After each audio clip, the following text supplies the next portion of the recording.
Chapitre 3. Pourquoi Dieu ne répond-il pas à toutes les prières? Dwight L. Moody a dit, « Faites vos requêtes au Seigneur et dites, que ta volonté soit faite. » L'une des meilleures leçons que j'ai apprises à l'école de Dieu est de le laisser choisir à ma place. Fin de citation. Un homme raconta qu'à l'âge de 5 ans, ses parents divorcèrent. Il se souvient avoir pleuré pendant 3 années entières, et avait pendant tout ce temps prié Dieu chaque soir en disant, « Seigneur, ramène maman à la maison. » Les années passèrent et maman ne revint jamais. En grandissant, il réalisa qu'il avait prié en vain et cessa de le faire. Cet enfant développa une profonde amertume envers Dieu. Puisque Dieu n'est pas intervenu, il prit donc la décision de le rejeter complètement de sa vie. La Bible nous enseigne qu'il est contre la nature de Dieu de forcer le libre choix des êtres humains.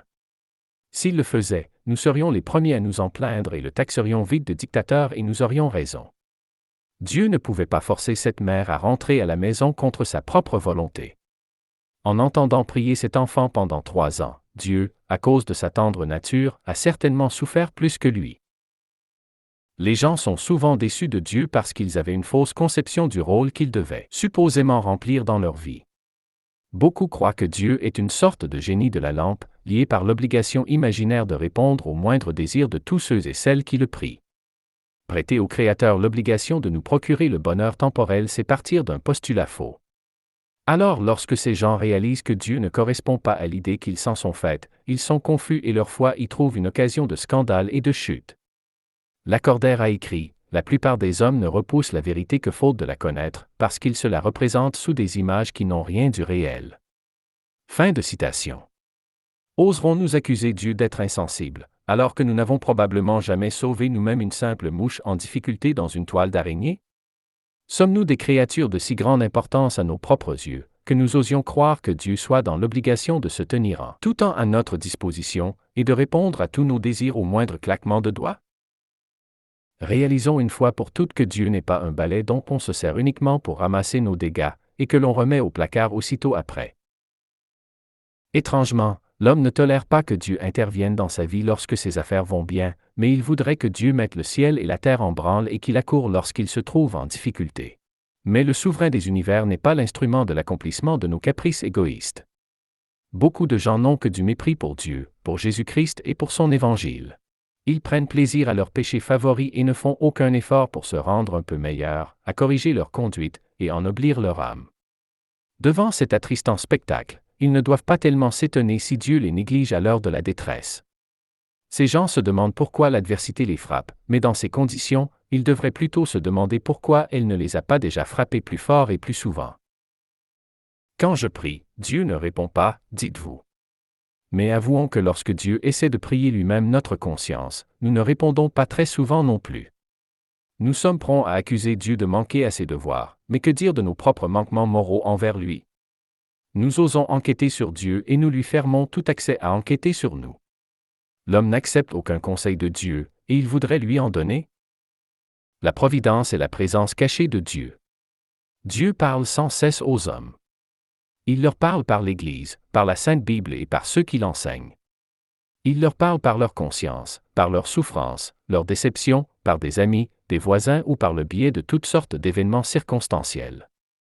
Où est Dieu quand tout va mal dans votre vie? Probablement au même endroit où vous l'avez mis quand tout allait bien. C'est la nature de l'homme de rendre Dieu responsable de toutes les malheureuses tournures de circonstances qui l'entourent. L'homme trouve souvent un malin plaisir à se moquer des choses saintes et à jeter la volonté de Dieu derrière son dos. Lorsque l'adversité l'atteint, il ose ensuite l'accuser d'injustice et même jusqu'à le rendre responsable de ses problèmes. Cette parole de l'Écriture se révèle encore une fois très vraie, c'est la folie de l'homme qui pervertit sa voie, et c'est contre l'Éternel que son cœur s'irrite. Proverbe 19:3. Lorsque Jésus-Christ, les apôtres et les prophètes de la Bible ont prêché la repentance à leur génération, c'était pour leur donner un moyen de faire entrer Dieu dans leur vie, de manière à lui permettre justement d'intervenir ensuite et d'arranger leurs affaires. L'attrition, la componction, la contrition, la repentance et la confession fait entrer Dieu dans la vie tout entière. L'attrition correspond au repentir d'avoir offensé Dieu, causé par un motif humain tel que la honte ou la crainte. La componction, c'est le regret, le remords d'avoir causé du tort. La contrition, c'est la douleur profonde et sincère d'avoir offensé Dieu. Tristesse et détestation du péché, joint aux fermes propos de s'amender et de s'élever, par amour pour Dieu, à ses perfections. La repentance, c'est la profonde tristesse à l'égard d'un péché du passé ou d'un tort causé. La confession, c'est la reconnaître, avouer, admettre notre culpabilité, la mettre au grand jour. Notez bien, la contrition est certainement la plus parfaite des dispositions de cœur, la plus proche de l'idéal que Dieu propose à une âme qui désire son approche. L'homme donc qui empêche Dieu d'entrer dans sa vie, l'empêche également de répondre à ses prières. Les Saintes Écritures enseignent que toute bonne chose procède de Dieu. Toute sage décision, toute bonne parole et tout bon geste procèdent également de Dieu, qui agit par l'entremise des cœurs honnêtes des hommes et des femmes, de bonne volonté. De même, tous les maux de ce monde procèdent quelque part de la dureté de cœur et de la volonté égoïste de certains humains. L'humanité accuse Dieu de ses malheurs, parce qu'elle ne veut pas se charger de la responsabilité de ses propres actions et décisions. Nous aimons davantage nous plaindre de Dieu plus tard que de lui obéir maintenant. Mais nos semences deviennent nos récoltes. Tellement de gens ont une mauvaise conception du rôle que Dieu est censé jouer dans leur vie. Beaucoup boudent littéralement leur Créateur parce qu'il ne leur a pas donné tout ce qu'ils désiraient. Mes chers amis, il est grand temps que nous apprenions que Dieu n'est pas là pour nous servir, bien qu'il le fasse très souvent, mais que c'est au contraire à nous de le servir. Philippe de Néri disait, « Occupez-vous des affaires de Dieu et il s'occupera bien des vôtres. » Fin de citation. Et s'il arrive que dans son immense bonté, il daigne exaucer l'une de nos prières, soyons persuadés que cela sera comme toujours, en pure grâce, et non parce qu'il était lié envers nous par quelque obligation que ce soit. Nous serons avisés d'apprendre ceci, Dieu répond très souvent volontiers aux prières de ceux qui vivent pieusement, selon les saints évangiles, mais qu'il ignore presque toujours les prières égoïstes, des gens qui s'entêtent à conserver leur nature rebelle. La Bible dit, nous savons que Dieu n'exauce point les pécheurs, mais, si quelqu'un l'honore et fait sa volonté, celui-là il l'exauce. Jean 9,31. Dans sa première épître, l'apôtre Jean écrivait ceci à un groupe de croyants de l'époque, « Bien-aimés, nous sommes maintenant enfants de Dieu. » 1 Jean 3,2. Le mot « maintenant » indique que les gens à qui l'apôtre s'adressait n'étaient pas des enfants de Dieu auparavant, mais qu'ils l'étaient maintenant devenus par leur foi et leur obéissance au Christ. Les autres sont des orphelins égarés.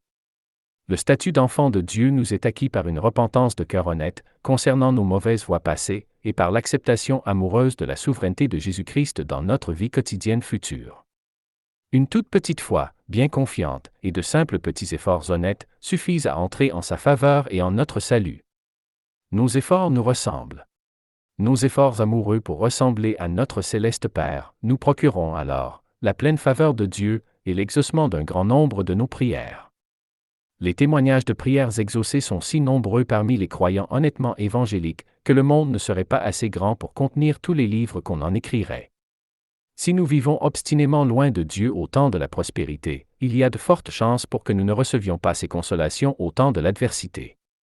Pour être exaucé, il faut toujours prier avec foi, mais en même temps, être prêt à monter sur l'autel du refus. Ne cessons donc jamais un instant de confirmer et de nourrir notre amitié envers notre Créateur. Le croyant, qui est un honnête disciple du Maître et de ses enseignements, est souvent exaucé parce que Dieu désire le récompenser de la décision qu'il a prise, de marcher dans son amour et dans la sagesse de sa volonté. La prière n'est pas un moyen de manipulation, mais un moyen de permettre à notre volonté assagie de s'unir avec celle de notre Père céleste. Selon qu'il est écrit, nous avons auprès de lui assurance, que si nous demandons quelque chose selon sa volonté, il nous écoute. 1 Jean 5,14. Le Dieu qui a fait les hommes, aime les hommes. Il regarde tous ceux qui souffrent avec compassion et il entend toutes les prières. Vous êtes des créatures aimées. Que tout ce qui respire ne perde pas espoir. Celui qui vous a fait, vous aime. Il vous secourra magnifiquement. Dieu est près de chacun de nous. Il entend nos soupirs, il ne s'éloigne pas. Il est près de la souffrance comme la paupière l'est de votre œil. Les seules prières qui franchissent avec certitude, que dis-je, qui enfoncent littéralement les portes du portail de la salle d'audience céleste, sont les prières sacrificielles, les prières arrosées de larmes, les prières devenues des parfums, rendues précieuses et embaumées d'une aspiration ardente et qui tiennent vraiment à cœur. Les larmes nous donnent une grande confiance auprès de Dieu. Mais les prières superficielles tombent en cendres avant d'arriver à son oreille.